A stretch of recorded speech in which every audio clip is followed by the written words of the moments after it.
সকল শিক্ষার্থীকে স্বাগত জানিয়ে শুরু করছি ম্যাথ ক্লাস। আজকে আমি ম্যাথ ক্লাসে অষ্টম শ্রেণীর চ্যাপ্টার 6 পেজ নম্বর হচ্ছে 146 কোশ্চেন নম্বর 3 এই অঙ্কটি সহজে সমাধান দেব।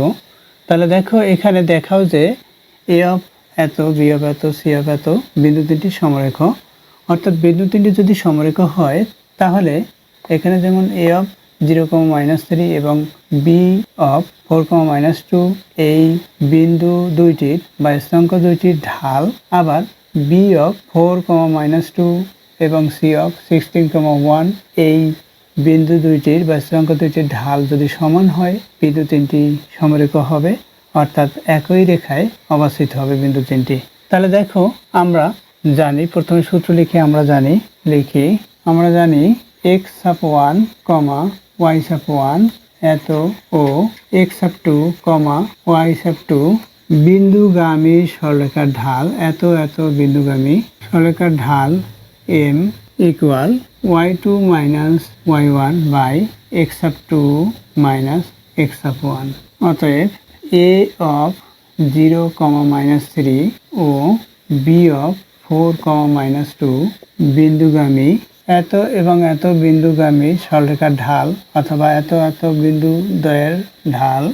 বিন্দু দ্বয়ের লিখি ঢাল m সাব, এখানে ab স্থানাঙ্ক, সুতরাং এখানে আমরা ab লিখতে পারি, ইকুয়াল y2 minus y1, এখানে x y এভাবে প্রথমটি এখানে x sub 1 y sub 1 x sub 2 y sub 2, সুতরাং এখানে y2 হচ্ছে -2, অর্থাৎ এটা হচ্ছে y2 মাইনাস y1 হচ্ছে -3, এটা হচ্ছে সূত্রের মাইনাস, অর্থাৎ এই মাইনাস দিয়েছি, এখানে y1 হচ্ছে -3 বাই এরপর কি x2 কি এখানে 4, এরপর হচ্ছে সূত্রের মাইনাস x sub 1 হচ্ছে এখানে 0 লিখি, ইকুয়াল এখানে কি হবে দেখো -2 আর এই মাইনাসের সাথে এই মাইনাস গুণ, এখানে ইনটু, যেহেতু ব্র্যাকেটটাকে আমরা ইনটু করি তাই মাইনাসে প্লাস হবে, এখানে 3 হবে বাই 4 ইকুয়াল এখানে 1/4 হলো, অর্থাৎ 1/4 হয়েছে।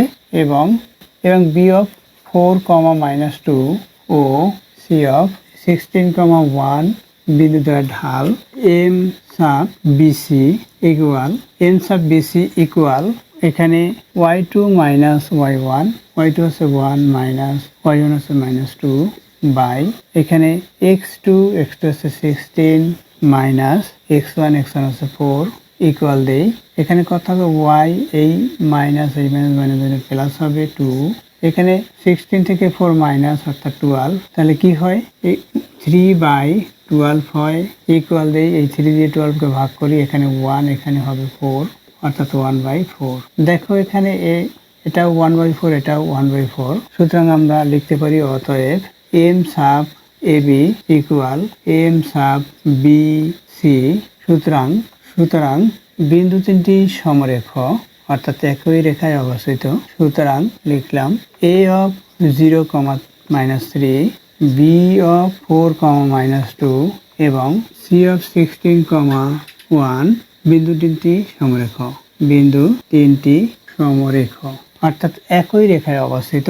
যদি আমরা এই বিন্দু তিনটি যদি গ্রাফ পেপারে বসাই, অর্থাৎ এভাবে যদি গ্রাফ পেপারে বসাই, দেখো গ্রাফ পেপারটা এরকম, এখানে এটা হচ্ছে আমরা যদি x অক্ষ বরাবর যদি 2 বর্গ সমান 1 একক নেই, তাহলে এখানে বা 1 বর্গ সমান 1 একক নিলে এখানে এভাবে 16 এবং 1 এভাবে পাবো।